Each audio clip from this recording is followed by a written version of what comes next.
In 3, are we recording already? Yeah. Welcome everybody to the Life of Augustine, Power and Holiness in Your Singleness.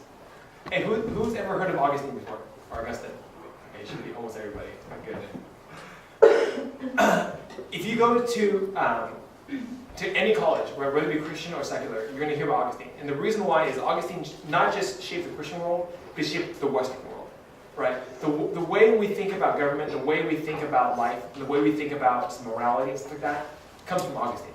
So even people who aren't Christian have to study Augustine because he's so shaped, like how we do governments and what we believe leaders to be, things like that. Today I'm going to give you specifically a story about the life of Augustine and his love life. Okay? Because a lot of you need water, by the way. No, harder. A lot of you know Augustine as a theologian, as a bishop, as a writer of a lot of good books, stuff like that. But behind every person, there's a personal life. And I think when you look at Augustine's personal life, you can greater appreciate who he was. But also, it gives us a lot of lessons for ourselves. Okay? The life of Augustine, Power and Holiness in Your Singleness. And we start with Augustine's mother, Monica. The year is 332, 387 AD. This is during the Roman Empire, right? Augustine lived during the decline of the Roman Empire. One of his books is The City of God, which talks about, there's a city on heaven, there's a city on earth. But Monica, is born and raised in the decline of the Roman Empire. She marries a pagan who had outbursts of anger and lived in a tough marriage. Why do I mention she lived with a pagan?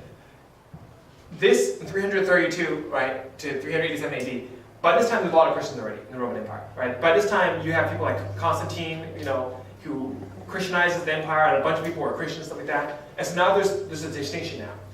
So maybe like 300, at 0 AD, there were a lot of Romans worshipped the emperor, a lot of Romans did a lot of pagan things. But now at 300 AD, a lot of Romans are Christians now. And so they have to start having distinctions between pagans and Christians. So it's worth noting that she married a pagan. Outbursts of anger, lived in a tough marriage. What shapes Augustine's life, in my opinion, right? Because he's a human being like the rest of us. What you grow up with shapes how you see family. That should be obvious. If you grow up in a tough household, the way you look at family is skewed. If you grow up in a loving household, doesn't mean you'll have a great marriage, but it means that at least you have a healthy picture of what marriage looks like.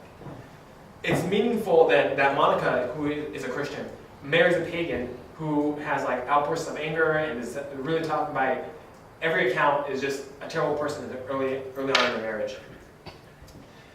Monica is one of those people who is like a pillar of the church, right? So when you think about people in the church who are always helping you, all right, you guys can probably think of the aunties in this church.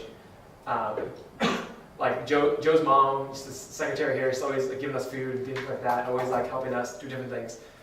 Monica's a person like that. She's always involved in life of the church. She's always trying to help people get a job, right? If they're sick, bring them food, things like that. So for her own son, she had 3 sons. She looks at Augustine and she's like, okay, Augustine, you're going to grow up and you're going to be a great person. So what are we going to do? We're going to send you to Carthage. You guys might not know this. Augustine's black. Okay? Carthage is in North Africa. I know some people think Augustine's white. It's not true. In the early church, a lot of the strength of the early church was in North Africa. When you talk about places like Egypt, Alexandria, there are a lot of strong Christian theologians and just churches in North Africa. North Africa is very, very developed. There's a lot of great cultural institutions and cities and education. So Carthage is a city in North Africa. That's what you need to know. He goes to North Africa, but then here's the thing. Augustine is super talented. He's super talented, but he's lazy. What happens when you're super talented and lazy, but yet you kind of want to excel at everything, but you're kind of lazy to do it? You end up excelling in sinful things. And so Augustine early on in his life started excelling in sinful things.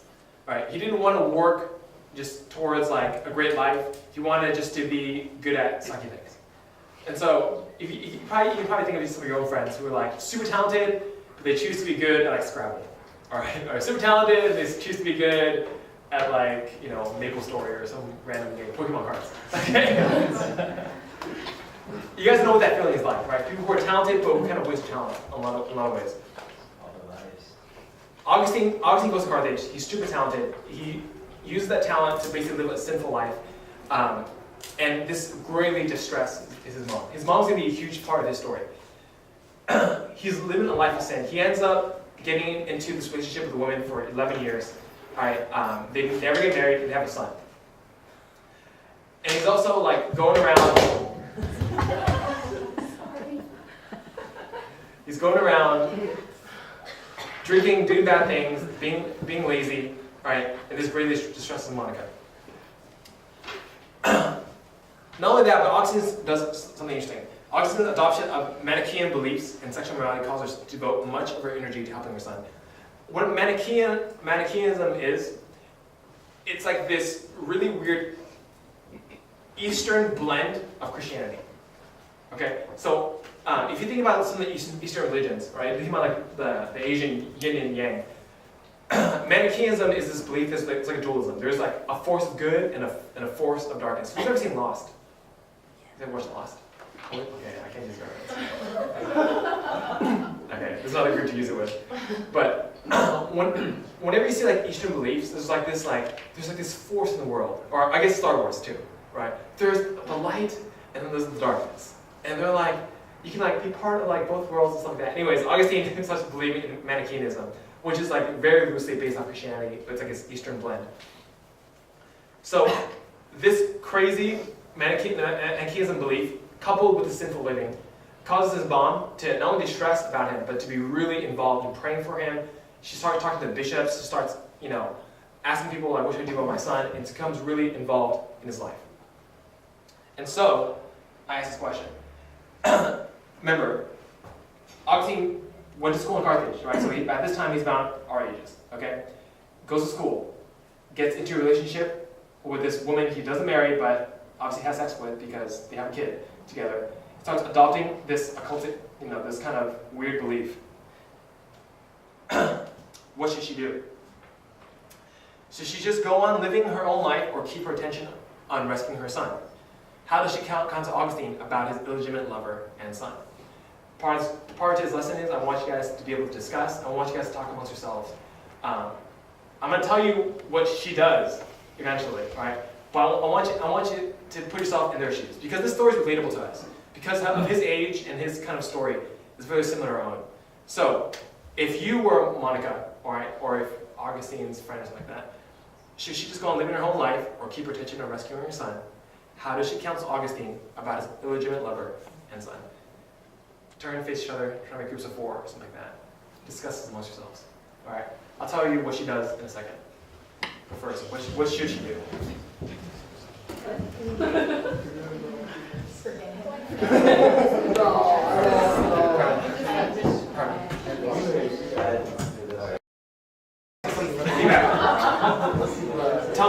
Tell me what she should do.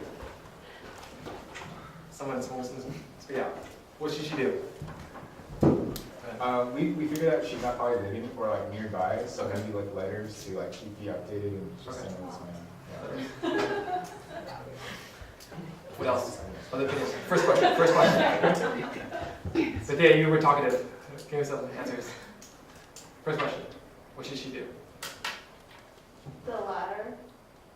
She should keep her attention on rescuing her son? Yeah. Okay. All right. I mean, if she's a believer, Yeah. I think parents' responsibility is for their children's spiritual health and well-being. Even Okay. if they aren't living nearby, Okay. there's still, there's a relationship there. Okay.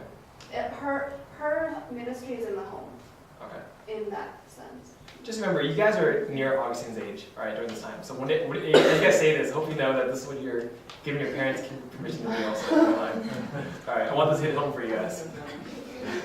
Okay. So the second question then is this: How does she counsel Augustine about his illegitimate lover and son? What should she do? Should she sit him down and be harsh? Should she be gentle, back away? What should she do? Snow, what should she do? Assuming that it would happen to myself, I would want her to be gentle. Okay. Terry?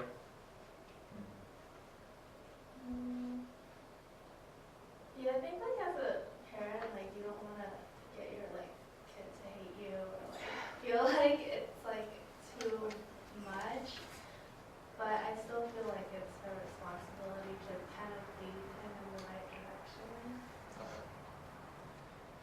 read something from the biographer, because this is what ends up happening.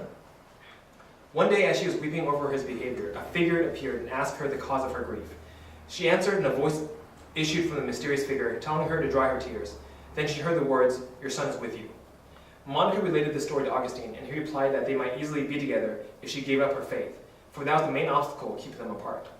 Quickly she retorted, "He did not say I was with you. He said that you were with me." Augustine was impressed by the quick answer and never forgot it. Although his conversion was not to take place for 9 long years, Monica did not lose faith. She continually fasted and prayed and wept on his behalf. She implored the local bishop for help in winning him over, and he counseled her to be patient, saying God's time will come. Monica persisted in importuning him, and the bishop uttered the words which have often been quoted, "Go now, I beg you. It is not possible that the son of so many tears should perish." So, that's the story. Monica basically continued to be in Augustine's life. At one point, Augustine finished school, he's going to move on, right? He's super talented, so where does he go? He wants to go to Rome. So what does she do? Does she back off? No way, she goes to Rome also.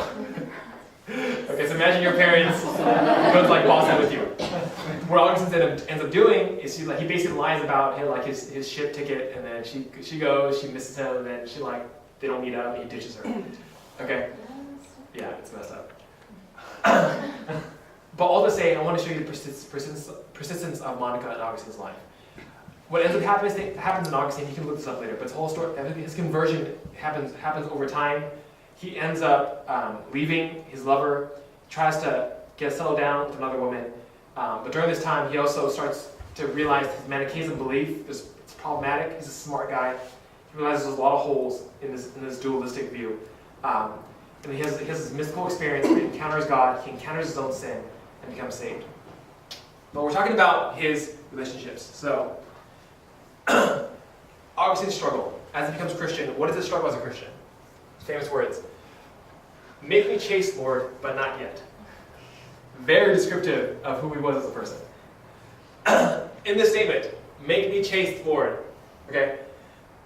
300 AD is the period of what? Is the period of monastic living. Is the period of these great holy Christians, like Antony, all right, who go into the desert and live this life where they're chaste, they're free of the obsessions of the world, and they're living out their lives for God. So what does holiness mean to him? I want to be like Antony, right? I want to go into the desert and to live this life chaste. I want to live this life free of this world. But yet, I can't do that yet. I'm too young, right? I don't want. He's basically been having sex for 11 years, okay? And so the thought of that's it, no more, right? The thought of no carousing, no drinking, staying out late at night, and doing all this bad stuff. It still discerns him. This is real life, all right? He's going to be a super Christian later, but he's 20-something, 30-something. And so it's going to be hard for him. Before he was Christian, this is like, he lived his love for his son for 11 years and then broke it off. This is what he meant to her. He called her the one. There is an inner turmoil in his life, even after a Christian. Just because you can become a Christian doesn't mean your emotions leave you, right? Doesn't mean that this woman who you've known for 11 years stops meaning anything to you. So even after he becomes a Christian, he realizes look, I can't be with this woman. She's not Christian. I can't marry her because he's super smart. He's going to go into politics or teaching or whatever like that, and he can't marry into that class. There's a class system. So he's like, all right, I got to leave you. I have to settle down with a woman who's respectable, from a good family, and then I have to leave you. So what does he do? He becomes engaged to an 11-year-old from a good family. Okay, look, this is a different age. Okay. Legal marrying age in the U.S. is 18, or lower with parental consent. Legal marrying age in the Roman Empire is 13. And again, remember, people died really young back in the day. And so Augustine's like, all right, I'm going to marry this girl. I have to wait 2 years to marry this girl. Guess what? He doesn't wait. Not only does he not wait, but he also ends up being another lover. All right, so he still kind of lives in his life of sin. This quote is important. Okay, Augustine's not a super Christian. Make me chaste, Lord, but not yet. He writes a book later called Confessions because he does struggle with sin like a regular person. This is his quote. "I could not wait patiently for the required 2 years. I was not a lover of marriage. I was a slave of my lust. And thus I began an affair with another woman." This is from this book, Confessions. That's the kind of person Augustine was. Okay? He just broke off an 11-year relationship. I know none of you here have ever had an 11-year relationship. All right, and this, I mean, do the math, right? He started this relationship in his teens, carried on through his 20s, and now he's in his 30s. So this is pretty much his entire formation period. He's been with this woman, and she's a son with this woman. And so he breaks her off, he calls her the one, gets engaged to an 11-year-old, breaks off the engagement with an 11-year-old. This is a quote: "He's a slave of lust. He began an affair with another woman." So, here are my questions. What counseling would you give to Augustine at this point? Does he get back together with his old lover? Does he wait and marry the 11-year-old? Does he stay single? I'll give you the answer in a little bit. In your groups, discuss. Let's go. I don't know if you know what happens in his life, so let's hear your advice. Does he get back together with his old lover? If you agree, give me your commentary on why. Does he get back together with her? Does he try to convert her? Anybody go with the first one? Terry, why do you think that? I feel like it wouldn't be necessarily bad if he got back together with his old lover, but he needs to make sure that he has his act together and that he actually will be okay with being with her and only her. Okay. Add a complication to this, right? If he's going to be this great theologian and speaker in the church, either secular or Christian, his old lover can't be in that life. Right? She's not from a good enough family. She's not from a good enough birth and education. Something like that. But why does that matter? She's marrying into the next family, right? You're coming from 2012 American. I know, which is why I don't understand. Yeah, it doesn't matter.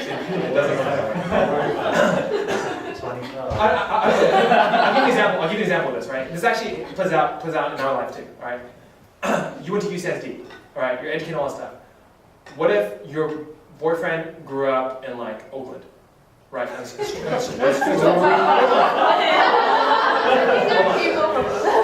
inner city Oakland, Blue Bass Street, and you want to be a senator,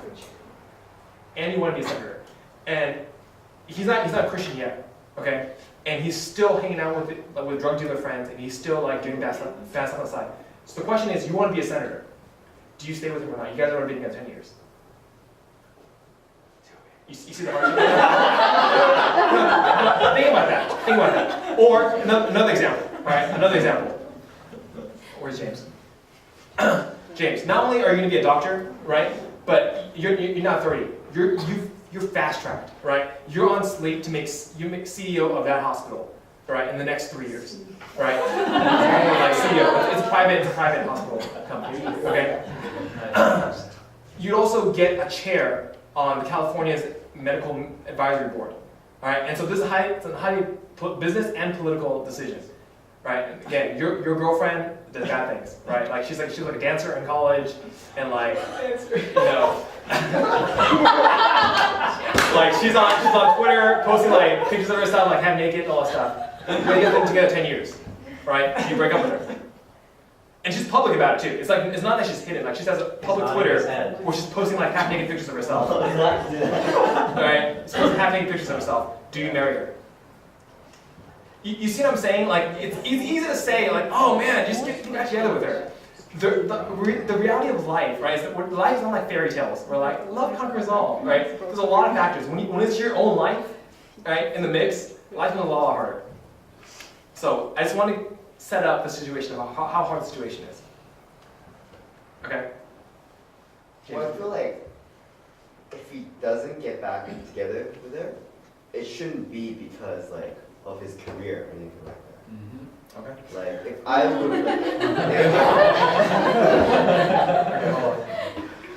yeah, if I just got saved, like I wouldn't be concerned about the fact that like, oh, she's gonna like mess up my career or whatever. It's the fact that like I don't know if We have the same values. yeah, exactly. That's why I was, Okay.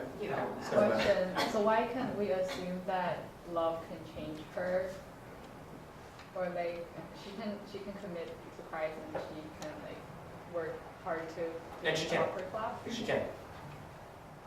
Yeah, then that why can't. So the question is that your counseling? If you're Augustine's like sister and you're counseling, is that your counseling to him? Stay with this woman. She's a pagan. You've been with her 10 years already. even though you're a Christian now, just stay with her. Is No, that that's not the counseling part. The part should be if you want to have an affair with another woman, then Okay, but okay, he's already lived his own life, right? I mean, he's already lived his life. You can't live his life for him. So the question to you guys really is this. All right, this is important for life in the church. How do you counsel him? He goes to our church. How do you counsel him? Because some of you guys are saying like, stay with her. If someone like that came to our church, is that what your advice to them? Stay with your lover. Can I ask where does the sun play out? So this is 300 ADs, right? We don't have every record of it, right? Oh, so the sun's not mentioned that much. What? Because I figure like, if he wanted to be a super Christian, like wouldn't he? Okay, so I'll just add this piece back then. Later when he gets baptized, his son gets baptized also. Oh. Yeah, let's add that factor back in. Okay, but let's go back to the question is, if he goes to this church, is that what you counsel him? no. Second question. Does he wait and marry the 11-year-old then? No. No. Okay, I'm gonna change that to 11 because you guys are 11. Okay. Let's say she's like, okay, in age in American terms, she's 21. Okay, does he wait for her to finish college? He doesn't even love her. Like, he couldn't even wait for her Okay. for 2 years. Okay, so he doesn't. Calm down. Again, he already got engaged with her, right? That adds another factor. He already got engaged. He already told her parents, like, hey, I'll marry your daughter. Let's wait 2 years, and then everything's good. So the question is, does he marry her? Does he keep to his word? You can break off engagements. You can pick up engagements. Is that your counseling? Is that your counsel to him? This is real life, okay? This is not like some fake guy. What would David do? Break up. Was it? That's what David Was it would say. polygamy also not at that time? Polygamy, no, not. This is the Roman Empire's been Christianized. Yeah, it's been Christianized. Can he stay single for more than 2 years and then marry the no longer 11-year-old, but like now like 13. 15 or That would be 18-year-old? Wait, so you're saying don't get engaged, just wait it out, be single. Yeah, when you are mature enough and you decide you still want to marry this used to be 11-year-old. Okay, but that's hypothetical. The real situation is he's already engaged. So you're telling us that I'm telling you the real situation. This is the real situation that actually happened. Okay, the real situation is, let's say that comes to our church, right? And by this time he's like thinking about becoming a Christian, and he comes to our church. He's already engaged. So the question is, what does he do? These are two questions, right? Does he marry the 11-year-old because he's already engaged, or does he stay single? Single. married 11-year-old. He already indicated that. Given his history, I think he would marry the 11-year-old. Even if we were to give No him benefit counsel of the doubt. and tell him to stay single, like, I mean, he ditched his own mom, so like, why would he listen to us? Okay, let's add this factor in. Once he becomes Christian, right? He never stops his relationship with his mom, right? That should be obvious. He never stops his relationship with his mom. He just doesn't want her to be involved in his life like, at every step of the way, right? Yeah, he's a rebel. But upon his conversion, his relationship with his mom does get better. Does he stay single? Here's another factor to consider. He is extremely smart, right? He right now is going to start launching his career. He's already been Manichaeism and basically refuted all the Manichaean teachers. He basically, from his own logic and reasoning, realized this is a stupid path. He becomes discipled by Ambrose, who's another Christian leader, and he's on the fast track to be an awesome Christian. So the question is now, what does he do? He already has this history of illegitimate lovers and all this stuff. Does he, at this point in his engagement, marry the girl, settle down, and have a good family life, or does he stay single, commit his life to the church? I feel like he doesn't truly understand what a relationship should be. Okay. Yeah, because I feel like his whole attitude with the whole Lord, let me be chaste, but let me wait 2 years. I feel like that alone shows that he's not ready to be in a relationship, because I feel like relationship needs to be committed and it needs to be holy, and his attitude is none of those two things. And so I would say definitely not marry the 11-year-old, because he's not committed to her now, And like, if he's not committed to her now, like, you can't say like in 2 years he will be. So, okay, Jacob. Sorry, Jacob next. I can follow up with that, is that like, I mean, as a Christian, like you need to first start developing a relationship with the Lord, right? And I think from there you can learn how to probably have a right marriage or like a right relationship with another person, right? So that's from a Christian standpoint. From the realistic side, well, I mean, he does have a lot of problems with lust, and like you said, he's a slave of lust, and I don't know if staying single would be very helpful. I don't know if any of those options would be helpful at all. Okay, that's fair. Carl, go ahead. I mean, I think if I were to counsel him, I think this would be hard, but I think I'd really have to understand what his understanding of holiness is and encourage him in his understanding of holiness, because I don't know that there is a right situation here. Like, there's so much brokenness, there's a trail of brokenness, and so I think what would help him as an individual would be to understand what is his understanding of what holiness is, and he would need support in that to pursue that, and then bring some sort of closure or healing to his past. He's not gonna not have a son all of a sudden, but how in his pursuit of his new understanding of holiness does he then deal with his past or present relationships? So go ahead. Oh, I was gonna say, if speaking of counseling, I think we should tell him to wait and marry the 11-year-old, given the situation that he already got engaged, and he should keep his promise. But then what he really wants to do back then, well, if he's on the fast track of being holy and being a really high class Christian, he might just want to stay single. Bethany, go ahead. Is it a prerequisite to be married if you wanted to be a senator? Oh, okay. I was wondering. In every age in history, right, there's always been single people marry people, right? Let me tell you what happens. In the period of 300 AD, all right, there are a number of martyrs. Okay, under the pagan Roman emperors, there were martyrs. If you didn't worship the Roman Empire, the emperor was also a god, then you got killed. And so in the early Christianity, like 0 to 200 AD something, tons of Christian martyrs. Right, Christian martyrs everywhere because no one wanted to worship the emperor if they're Christian.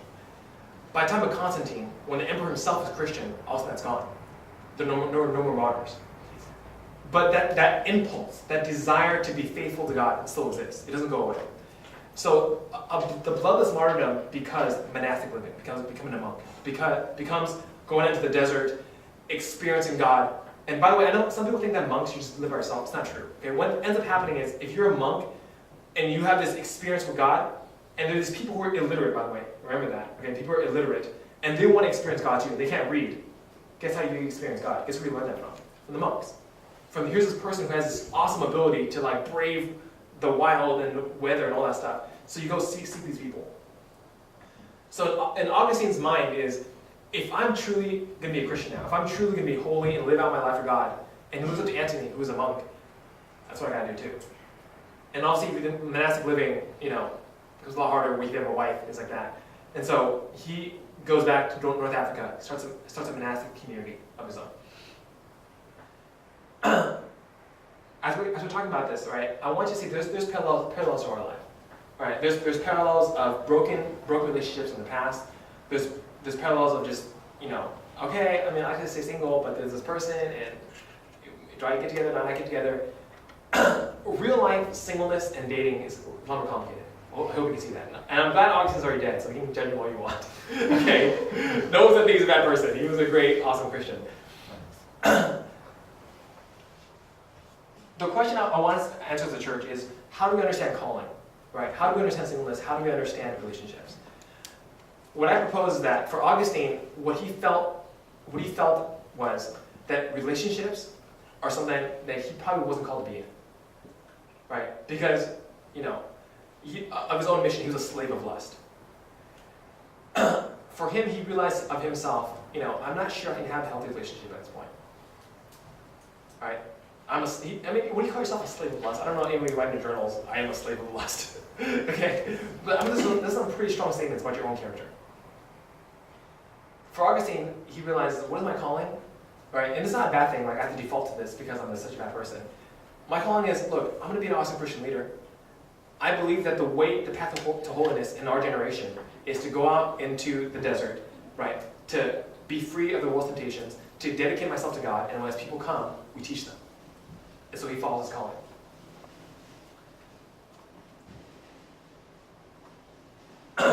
Augustine the bishop. He became the great spiritual leader after his conversion. He leads a monastic community. He became the bishop of Hippo. Hippo is North Africa.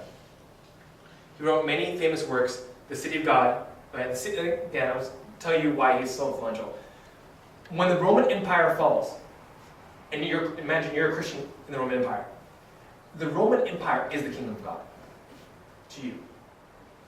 The Roman Empire is civilization, it's learning, it's culture. The emperor is Christian, right? All the bishops are not just, church figures, but also political leaders. If the Roman Empire falls to barbarians who are, by the way, not Christians, what does that say to you as a Christian? Our God is fallen, right? If the emperor who's a Christian can fall, if all these church leaders can fall, then God has no power.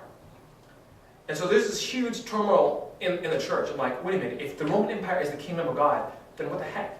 Then where's our Christian God? How powerful is he? And again, these people are illiterate, right? So they go by what they see. Augustine writes, the City of God, right? Key idea from the City of God. There are two cities. One on earth made by human hands, and one in heaven made by love. And he argues, the City of God is a heavenly city, not the city on earth. So this kingdom of Rome can fall, and God himself hasn't fallen. Augustine's an important figure. All right? You can see from that work why he's so important to the shape of the Western world. During the collapse of the Roman Empire, he holds the Christians together. Like a work like that holds people together.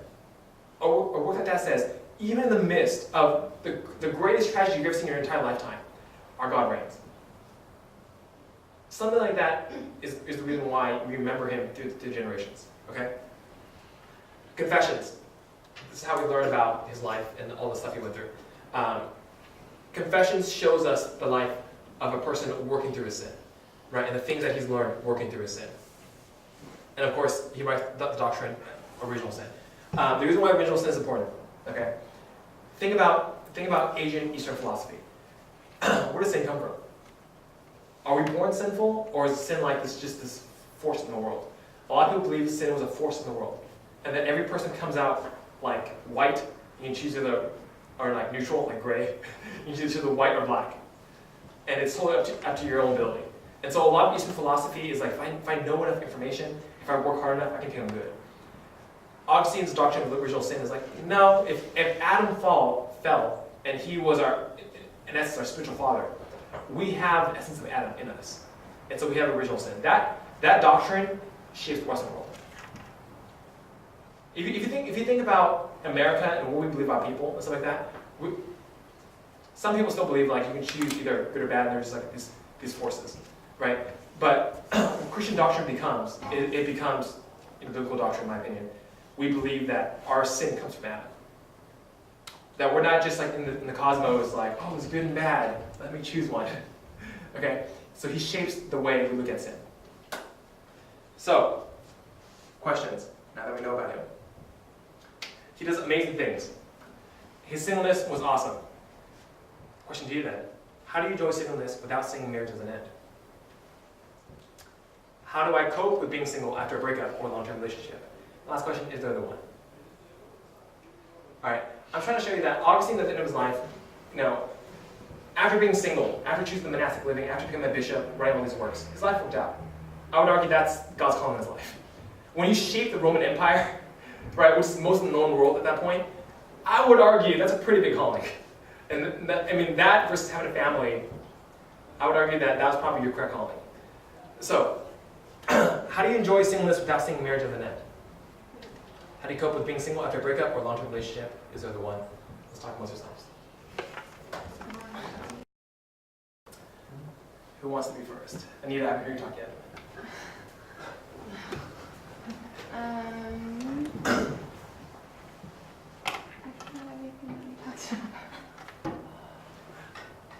Well, okay. James, yes, midnight. A quick clarification question is like, is it how do you enjoy being like, are you assuming that the call on that person's life is to be celibate, or just pure out like in that person's season, like how do you enjoy seeing this? So there's two things, right? I mean, most people think 99% of people get married. You know, so marriage is obviously the most common thing in our society. Most people assume that they're going to get married. Yeah. That's the reality. Most people assume, and you should probably assume that you're going to get married at some point. So how do you enjoy singleness then? Because when we look at Augustine, his call was kind of celibacy in some ways, right? Like, Yeah, to be it was. right? So like there was a grace for him to be single, right? Exactly. Yeah. So that's how he could be completely okay with Yeah. being single, right? Yeah. But if you're like trying to like force yourself to be like single, you know, you can't completely enjoy like throughout your whole life. I don't know. So I just wanted to. I mean, I would say this. I don't think we force ourselves to be single. We start life single. We end our life single. Right? Think about that. Unless you die together with your wife at the exact same time. we start life single. We end our life single. Singleness is a part of life. So the question is then, how do you handle it? How do you see your singleness as an okay stage to be in? All right. That's the question I want you guys to kind of think about. And I think our different strategies. You know, we have a lot of different strategies about it. I'll give you some of my insights on singleness. You don't focus on the singleness itself. You focus on the calling of God in your life at that point. Right? You don't say, I'm called to be single. All right, watch me go. Look at me be single. What you see in Augustine's life is that he said, I am called to monastic living, which is single living. I am called to be a bishop. I'm called to travel. I'm called to write. I'm called to do all these things. Those are single things. And so that's how he uses singleness. He saw the purpose in singleness. I think that's really the key. If you just focus on your singleness, like every time you get a job, you're like, oh, I wish I had a husband. And like you buy a new apartment, like I wish I had a husband to join this apartment with. You buy a car, like I wish my husband would help me buy a car. You know what I'm saying? Like when you think that way, then yes, you're gonna hate singleness. You know, because you feel like you should be married, and this is like some temporary waiting period where life sucks. Or you can see life as like, wow, I really start to see how God is progressing my career. Or you get an apartment, like, wow, I'm growing up. Or you get a car, like, wow, I'm starting to understand how to manage my finances. Things like that. Okay? It's seeing the calling in your singleness. How do I cope with being single after a breakup or a long-term relationship? Someone who want to give some insight on this? No one wants to talk about this subject. Well, because I know that in small group you're learning about like the difference between justification and sanctification. And justification is like our standing before God and that we're saved. And I think one way that, I mean, it's easier to say than do, but I think one way to look at it is no matter if you're single or married, like our justification is always the same. And the way that we achieve sanctification is we'll still be glorifying God, whether, because sanctification in marriage is different than if you were single, right? How you sanctify each other and how you glorify God, but we're always achieving that ultimate purpose of glorifying God, no matter what our status is. Like, I mean, not our spiritual status, but like single or married. To go alongside that, I think one of the keys is after being in a breakup, again, understand that your status with God hasn't changed. You know, you're still a Christian. You're still a person who worships God. Now you're worshiping God as a single person. How do you cope with being single after a breakup or a long-term relationship? The key in a relationship is not the relationship itself. It's to glorify God. Because all of life is to glorify God. If that's the case, right, then if you break up, is there a good way to break up? Yeah, there are good ways to break up. Right? Because some relationships don't work out. So there is a good way to break up. And so you don't necessarily see your relationship as a failure. What if you were the cause of the breakup? Is there redemption in God, in Christ? Yeah, there is. Is there something super valuable to be learned in that redemption? I think there is too. I think in all stages of life, whether we're getting to a relationship, getting out of a relationship, being single, being married, we're trying to experience the glory of God, the presence of God in everything we do. And I think that's the key in life. How do you cope with the stress and the drama and the emotions, all that stuff? Is you see God in everything, right? You try to experience the love of God and the mercy of God in everything. Versus trying to set goals for yourself, right? Versus like writing a song, to the left, I don't care about you. Like I got boys, like you know. That's our culture deals with. Our culture basically just says like, if you build up enough achievements, then you'll achieve your way out of being sad. That's not true. Okay? Or if enough guys like me, I'll just rebound my way out of being sad. Okay? I'm arguing you from the Christian point of view, okay, is the way you handle those emotions is you experience the grace of God in all stages of life. And that helps you kind of normalize it out and helps you in your walk with God. Last question, is there the one? Augustine wrote in quotes, there's the one. Oh, that's a question to talk about lunch. Let's pray. Father God, I thank you for this time. I thank you that you've given us these Christian lives to look at, to really consider. Lord, I really do believe that Augustine is a great example for us young people. Lord, I learned so much from Augustine. And I pray that you would use the conversations in this room. I know, Lord, a lot of people talk about a lot of things today. And I pray that you would help us to grow in discernment and wisdom, to be able to counsel ourselves, Lord, for the advice that we give out, that we would also understand why we say those things and what we really believe. Help this church to be a church that is holy, that is committed to you, and that loves you. In Jesus' name we pray. Amen.